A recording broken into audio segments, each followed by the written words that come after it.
Bonjour Laurent Goater, Bonjour Jean-Guillaume.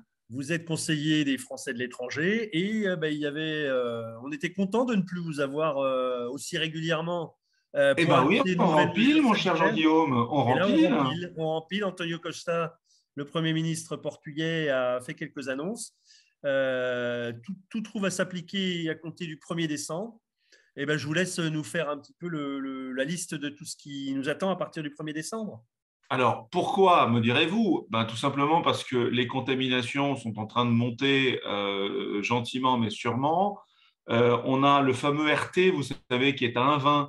Donc, ça veut dire qu'il y a une espèce d'accélération de 20% tous les jours du truc. Donc, effectivement, il y a un problème sur la présence de virus qui circulent à nouveau beaucoup sur le territoire. Alors, ça n'a pas, heureusement, les conséquences qu'il y a eu il y a un an Ouais. sur l'hospitalisation. La Énormément. vaccination a fait son job et nous permet de ne pas avoir le même effet, augmentation du nombre de contaminations et engorgement des hôpitaux. Mais enfin, voilà. Prise de décision, alors c'est quoi? Donc, premièrement, tout ça s'applique au 1er décembre. OK, donc, ce week-end, on a encore à peu près, enfin, on a les règles actuelles. Alors, vous vous rappelez, le 1er décembre, il va être férié au Portugal. Oui. Donc, première chose, port du masque obligatoire à l'intérieur tout le temps. OK, donc, sauf certains endroits où la DGS permettrait de ne pas le faire, port du masque obligatoire à l'intérieur. Point. Certificat numérique obligatoire pour accéder au restaurant. Bah, comme en France, hein, c'est-à-dire que on n'en avait plus l'obligation, on revient à cette obligation. Quand on rentre dans un restaurant, on présente son certificat numérique. Alors, ça n'a pas été dit par le Premier ministre si en terrasse, on n'a pas besoin de le présenter. Je pense qu'on aura aussi besoin de le présenter. Établissement touristique et hébergements locaux, même Ouais. chose, on rentre dans un hôtel, on présente son pass sanitaire. Tous les événements avec des places marquées, hein, on va au cinéma, on va au théâtre, il y a une place marquée, on a besoin d'avoir son certificat numérique. Et les gymnases, on va faire son sport, on prend son certificat numérique. En plus de ça, présentation d'un test négatif. Donc, fait. Alors, le Premier ministre ne répète pas les dates. On va partir du principe que c'est 48 heures pour les tests antigéniques, Ouais. les fameux tests rapides. Lors de l'accès aux maisons de retraite, donc vous avez besoin d'aller voir quelqu'un dans une maison de retraite ou aller voir quelqu'un dans un hôpital, vous devez présenter un test valable. OK, Y compris un test négatif, y compris si vous avez votre passe sanitaire, hein. y compris si vous êtes vacciné, si vous êtes vacciné. Dans le pass sanitaire n'est plus suffisant. C'est vrai aussi pour tout ce qui est spectacle non marqué. Okay, donc, les stades, etc., etc., vous êtes obligé de présenter votre passe sanitaire. Discothèque et bar. Vous allez dans une discothèque, vous êtes dans un bar. Donc, en principe, vous n'allez pas être assis à votre table sagement. Ouais. Passe sanitaire obligatoire. Très important pour nos compatriotes. Test négatif obligatoire pour tous les vols arrivant au Portugal. Donc, même si vous avez votre certificat sanitaire, vous devez en plus Faire un test. présenter un test négatif, probablement un antigénique de moins de 48 heures. C'est pas explicite dans les documents. Ça le sera demain dès que l'ambassade de France aura publié les instructions. Donc, allez les vérifier.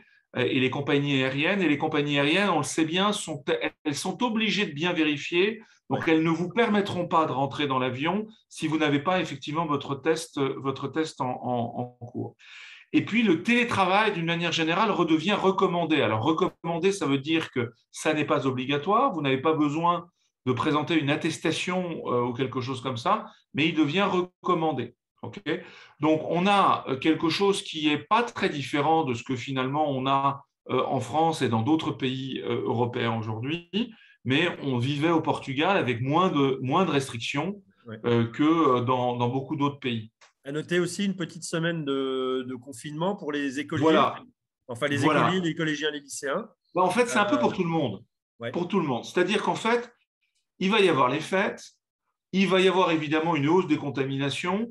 Donc, on prévoit d'ores et déjà que du 2 janvier au 9 janvier, donc la première semaine de janvier, télétravail obligatoire, et les cours ne reprendront que le 10 janvier. Ouais. Donc, il n'y a pas école pour les jeunes avant le 10 janvier.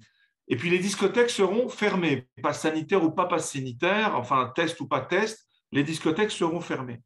Donc ça, c'est en fait une semaine pour arriver à reprendre la main sur le hausse de contamination dont on sait bien qu'elle se passera pendant la période de Noël.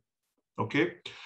Alors pour tout ça, le Portugal va se remettre en situation de calamité. Vous savez qu'il y a une certaine gradation sur les degrés, etc., de calamité qui existent. Le Portugal se met en situation de calamité pour pouvoir appliquer toutes ces mesures. Alors, comme d'habitude, je répète vraiment, allez voir le site de l'ambassade de France à chaque fois que vous avez un doute. Ce site, il est toujours bien actualisé, tant sur les questions de déplacement d'un pays à l'autre que les questions locales au Portugal. Très bien, merci beaucoup Laurent Goater pour ces précisions, en espérant que ce rendez-vous ne s'éternise pas encore pendant des années, quoi. Surtout que j'espère qu'on n'aura pas besoin de vous annoncer des mesures plus drastiques. Alors, je rappellerai rapidement pour la vaccination. Donc, on va repartir sur l'histoire on peut appeler ça un rappel, si vous voulez. Oui. Alors, en fait, le Portugal vient de définir sa règle. Donc, c'est 150 jours au minimum depuis votre dose antérieure. Okay, donc, 150 jours au minimum.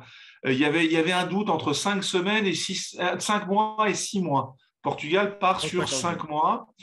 Pour l'instant, la prise de rendez-vous est ouverte pour les plus de 65 ans qui ont été vaccinés en 2 doses ou pour les plus de 50 ans qui ont été vaccinés en Janssen.